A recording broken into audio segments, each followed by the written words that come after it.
Michelle Pfeiffer is like a perfect mix of beauty and strength. She has a beauty that almost hurts because it feels so real and so full of life.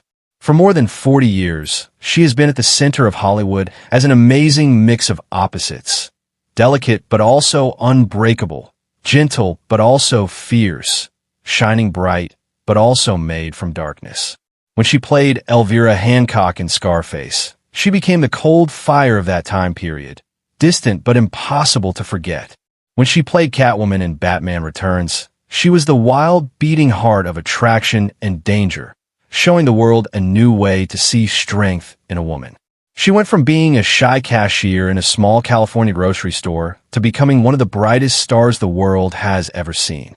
Michelle rose up not because she had money or connections, but through never giving up and quiet bravery. But behind all that sparkling success is a story carved by sadness. A broken marriage, people she loved who are gone, and the terrible storms of an artist's life that never really stopped. And now those storms still whisper, still roar somewhere deep inside her. Michelle Marie Pfeiffer came into the world on April 29th, 1958 in Santa Ana, California, a sun-bleached corner of Orange County, where everything seemed small, steady, and safe. She was the second of 4 children in a family that worked with their hands and lived by being tough. Her father, Richard, spent long days under the punishing sun, driving an old truck that rattled like a heartbeat through the neighborhoods. He fixed air conditioners that coughed and complained through the endless California heat, coming home with oil on his skin and the smell of metal and dust stuck to his shirt. Her mother, Donna Jean, woke up before sunrise and moved through the house like quiet wind, packing lunches, folding laundry, stretching every dollar until it did what she needed.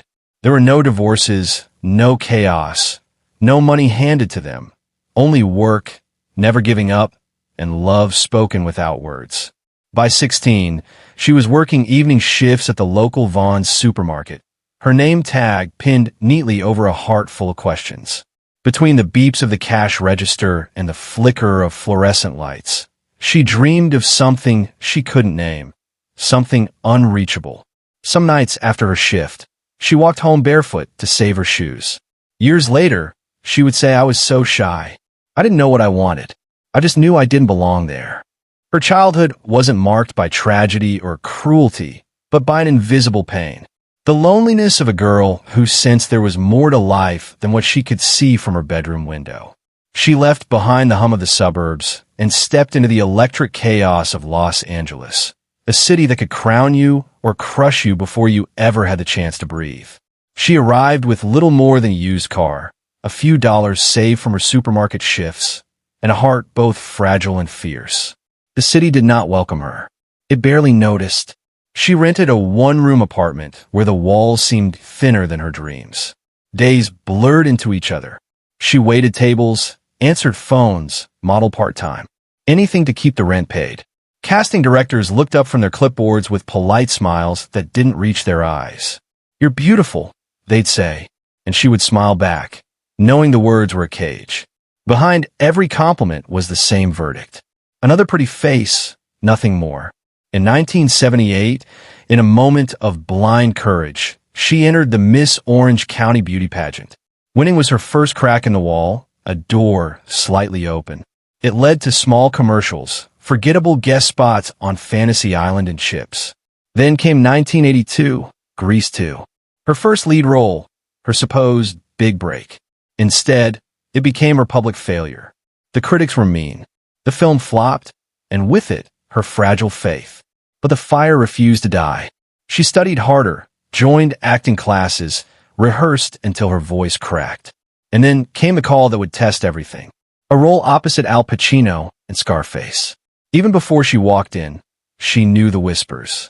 Too green, too soft, not ready. But when Michelle began her audition, shaking but fierce, the air changed. When Scarface premiered in 1983, the same city that once ignored her now watched in awe. The critics who once mocked her now bowed. Michelle Pfeiffer had stepped out of the shadows as an artist. Fame came fast for Michelle Pfeiffer.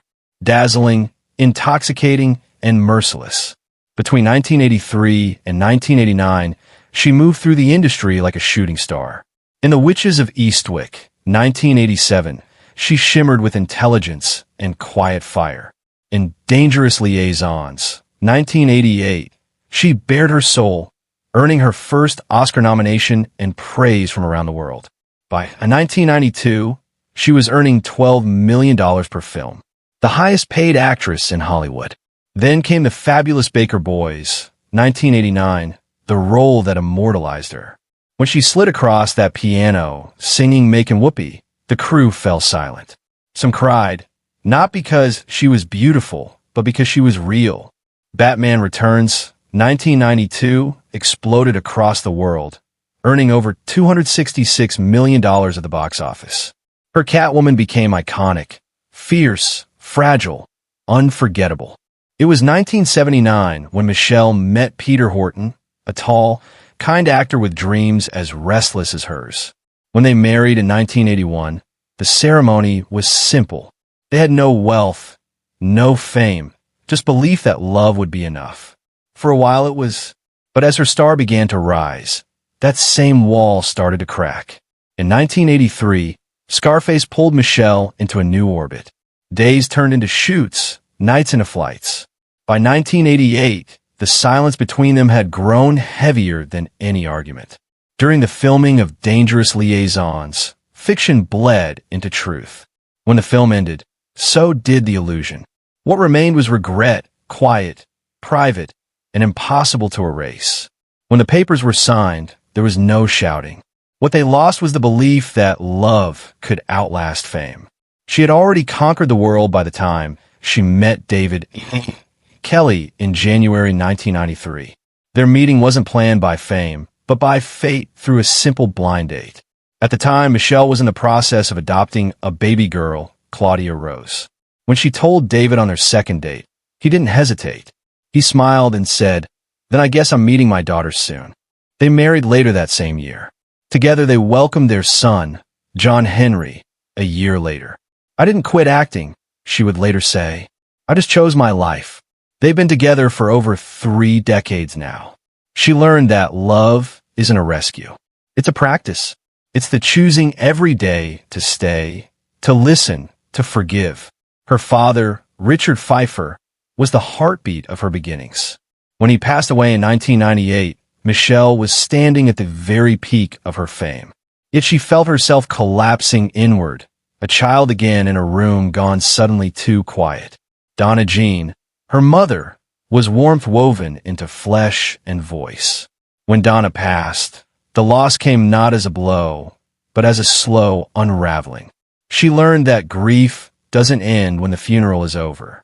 It lingers soft and constant like a song you can't unhear. In 2017, the news came that Jonathan Demme, the man who had first seen beyond her beauty, was gone. He cast her in Married to the Mob, 1988. He taught her that comedy could be honesty, that vulnerability could be strength. Then, just 5 years later, Ray Liotta, her co-star in The Family, had died in his sleep. Both Demme and Liotta had been mirrors of different parts of her. Now at 67, Michelle Pfeiffer stands not just as an actress, but as a woman who has outlasted the noise of fame, the storms of heartbreak, and the shadows of loss. With a career spanning over 4 decades, Michelle's estimated net worth exceeds $250 million. She and her husband divide their time between 2 extraordinary homes in California. Her Pacific Palisades estate valued between $22 and $25 million. Further north lies their Woodside estate, a $35 million retreat surrounded by apple orchards. Her children, now grown, remain the quiet proof that Michelle Pfeiffer's truest success was never fame. It was love. Michelle Pfeiffer remains the softest and strongest voice of all, reminding us that to live beautifully is not to live loudly, but to live truly.